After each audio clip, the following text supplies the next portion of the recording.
Hola amigos, buenas noches. Quería hacer un hilo en Twitter sobre si ha llegado el fin de la magia del anticorreísmo, ¿no? El otro día me preguntaba un colega fuera de Ecuador que qué le pasaba al anticorreísmo, ¿no? Que él veía en otras campañas y sentía que el anticorreísmo estaba más conectado con la sociedad, llevaba más la batuta, estaba más coordinado. Y ahí surgió la discusión de si realmente se acabó la magia, se acabó esa ilusión llamada anticorreísmo. Entonces estaba reflexionando sobre esto y quería señalar tres factores que para mí sí explican lo que yo creo que es un poco ese fin de la magia del anticorreísmo. Verán, el primero es el fin, el agotamiento del relato del cambio. Es decir, a ver, el anticorreísmo se supone, ¿no? Que ha sido un modelo que ha tratado de proponer una alternativa a lo que fue Correa, ¿no? Se supone. Claro, primero fue Moreno, que se viró, pero Moreno no tuvo continuidad, además Moreno no viene del anticorreísmo, entonces le endilgaron bien el muerto al correísmo ahí, ¿no? Es decir, la gestión de Moreno fue de Moreno y de Correa, no fue del anticorreísmo. Luego viene Lasso, y Lasso fue la gran decepción de esa carta del anticorreísmo, pero Lasso no fue a la continuidad. Entonces, en las pasadas elecciones todavía había un imaginario de cambio, ¿no? Que podía ser Topic, podía ser Otto, podía ser Noboa, por ese lado del anticorreísmo, y se lo llevó Noboa, ¿no? Por esta vía de conmoción social, lo nuevo, un político que no atacaba, que no peleaba. Pero, claro, ¿qué pasa? Noboa ha jugado con esto de que hace un año de gobierno, ¿no? Como hace un año de gobierno, todavía no vienen los cambios, ya mismo llegan. Pero si uno analiza el año y medio de gestión ya que llevamos, ni en los datos ni en el relato esto da para un cambio. O sea, el país no está mejor, los resultados no son buenos. Es verdad que Noboa heredó una situación complicada, también es verdad. Pero vean las cifras de violencia mismamente, ¿no? El año más violento de la historia, Plan Fénix, ¿no? Entonces, esta es la última carta del anticorreísmo, ¿no? Para generar un cambio. Y al principio sí, con lo que pasó el año pasado, sacando a los militares a la calle, el 80% de aceptación, coño, parecía que por ahí iba el cambio, ¿no? Pero todo este desgaste de Noboa, esta torpeza, esta falta de gestión, y esto de seguir, o sea, por Dios, llevamos con las mismas amenazas 8 años, que si la desdolarización, que si Venezuela, que si no sé qué, que si no sé cuál. Es decir, si el único recurso que te queda es el miedo, para que no vuelvan los otros. O sea, ¿dónde está la ilusión del cambio? ¿Vale? Entonces, aquí está clarísimo que hay una pérdida de ilusión de lo que era el cambio que generaba el anticorreísmo.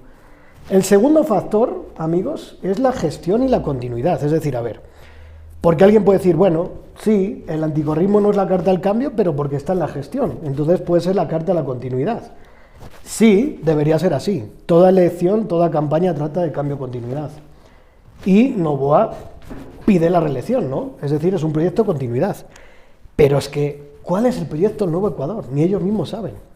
O sea, es un concepto muy vacío, muy flotante, que agarran ahí 4 destellos de vez en cuando, pero qué nuevo, ¿no? Entonces, como no hay ese imaginario, no hay ese relato, no hay esa utopía del Nuevo Ecuador, no hay ni siquiera un apoyo por fuera de los típicos influencers y radiocentros y todo esto, no hay ese relato fuerte de continuidad, Noboa no le está diciendo a la gente en realidad por qué, porque su proyecto no es que sea mejor para evitar que vuelva Correa, sino porque su proyecto debe seguir, porque su proyecto supone un cambio de verdad, porque ese nuevo Ecuador nos lleva hacia algún sitio, ¿no? Entonces fíjense que no hay relato en el mismo gobierno. Un día te venden unos éxitos, otro día te venden otros, ahora solo acuden al miedo a que no vuelva Correa. Entonces, claro, ¿qué han hecho hasta ahora? Gestión de destellos, ¿no? Que saco un decreto y con el decreto digo que vengan las tropas extranjeras y como el correísmo se opone, narcos. Pero eso te sirve un momento para crear cierta narrativa, tablero, ¿no? Y ubicar a los actores, pero se acabó. La gente ya no come cuentos, ya no sirven los que vuelvan las bases militares, que un decreto por aquí, decreto por allá, o llevo a los militares otra vez a no sé dónde. Gestión quiere decir liderazgo, quiere decir proyecto de país, quiere decir saber a dónde llevas al país. Y eso es lo que hoy la gente no ve, el país no está viendo. Entonces, como no hay un relato fuerte de la continuidad, y la gestión de Noboa ha vivido de los destellos y del chance de que solo llevaba un año, pues cada vez tiene menos fuerza. Entonces, por eso lo único que les queda es apelar a que no vuelva Correa, ¿vale? Este es el segundo factor para mí que explica esta pérdida de magia del anticorreísmo.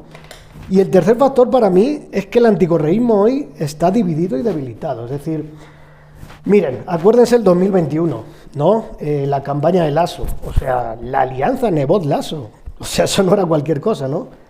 Eso era alinear a todos los poderes empresariales del país contra el correísmo, ¿no? Para que no volviera el correísmo. A partir del gobierno de Lasso, con este conflicto, con esta separación entre Nebot y Lasso, todas las divisiones y peleas que ha habido después, incluso a nivel mediático, ¿no? Acuérdense que hace 8 años el anticorreísmo mediático era un solo actor. Hoy en día la Posta está enfrentada con Ecuavisa, Ecuavisa está enfrentada con no sé quién está enfrentado con no sé cuál. Noboa se ha enfrentado contra todo el mundo, incluso sus propios aliados cercanos, ¿no? Acuérdense que, bueno, aunque los socialcristianos luego saben negociar por abajo, ¿no? Pero Noboa ha tratado de enterrar a todo ese viejo Ecuador, incluido a sus antiguos socios anticorreístas, por más que ahora se están reunificando en la segunda vuelta. Pero quiero decir que el anticorreísmo ya no es la fuerza que eran Nebot y Lasso juntos antes de gobernar. O sea, el anticorreísmo ahora solo queda en Noboa. Es la única figura, porque la única alternativa que había como proyecto de cambio era Topic, y el mismo Noboa se encargó de echarlo abajo, ¿no? Entonces, fíjense cómo llega un anticorreísmo ahora debilitado. Oigan, si hasta Teresa Arboleda, si hasta Ecuavisa te critica, ya quiere decir que estás jodido, pana. Entonces, fíjense cómo este anticorreísmo ya no es esa fuerza, esa mística incluso electoral de campaña que tenían antes, ¿no? Creyéndose de verdad que suponían un cambio, ¿no? Que ofrecían un cambio al país. Fíjense cómo Noboa mismo se ha encargado de alejar a sectores aliados. Cómo dentro de los mismos grupos empresariales hay muchos grupos que miran con recelo a Noboa, porque lo decía Ramiro Aguilar el otro día, ¿no? Imagínense a uno de los empresarios más acaudalados o el más del país, que concentre más poder para sus negocios, ¿no? Empresariales, de exportación y todo eso, eso se ve con recelo por parte de los propios empresarios. O sea, que no es tan verdad eso de que toda la burguesía está unificada contra Correa, a favor de Noboa. Entonces hay estas grietas, hay esta división, hay este debilitamiento del anticorreísmo como tal. Y todo esto, amigos y amigas, estos 3 factores para mí, explican que a día de hoy creo que hemos visto el peor arranque de segunda vuelta de la historia, por más que oficialmente no estemos en campaña. Pero Noboa, creo que el oficialismo todavía no quiere entender lo que pasó el 9 de febrero. Le apostaron todo a una sola vuelta, ¿no? A esa fuerza del cambio, y como no le salió bien, llorando como viudas, ¿no? Los radiocentros, que si el fraude, que si esto, que si lo otro, siguen sin entender el mensaje. Y claro, y otra cosa que lo relaciono con el punto 2, esto de la gestión y la continuidad. Antes ellos no se desgastaban porque gobernaba Moreno, que no era de ellos, o gobernaba Lasso, que Lasso no iba a la reelección. Pero ahora todo lo que hace el gobierno, todos los abusos de poder y la concentración de poder, le pasa factura a Noboa. O sea, tú me puedes venir con el cuco de Correa, el autoritarismo, pero quien gobierna ahora mismo eres tú. Quien eres autoritario eres tú. Entonces es impresionante cómo esta gente se olvida de esto, ¿no? Entonces esto le pasa factura. Esto ejerce un cansancio, un voto castigo. Esto hace que el antinoboísmo existe como identidad y puede ser más fuerte que el anticorreísmo mismo. Entonces, esto era otro punto que no ven de la realidad. Así que estos 3 factores, amigos, para mí explican por qué estamos ante una campaña tan plana, tan reactiva, tan negativa por parte del oficialismo, y por qué creo que el anticorreísmo ya perdió esa magia, esa mística que trataron de vender estos 8 años. Yo creo que ya estamos ante el agotamiento definitivo y no sé lo que va a pasar en la segunda vuelta, va a estar muy igualado, pero o sea, a día de hoy incluso diría que el correísmo puede tener hasta cierto más chance para ganar. Pero veremos, aún queda mucho. Saludos.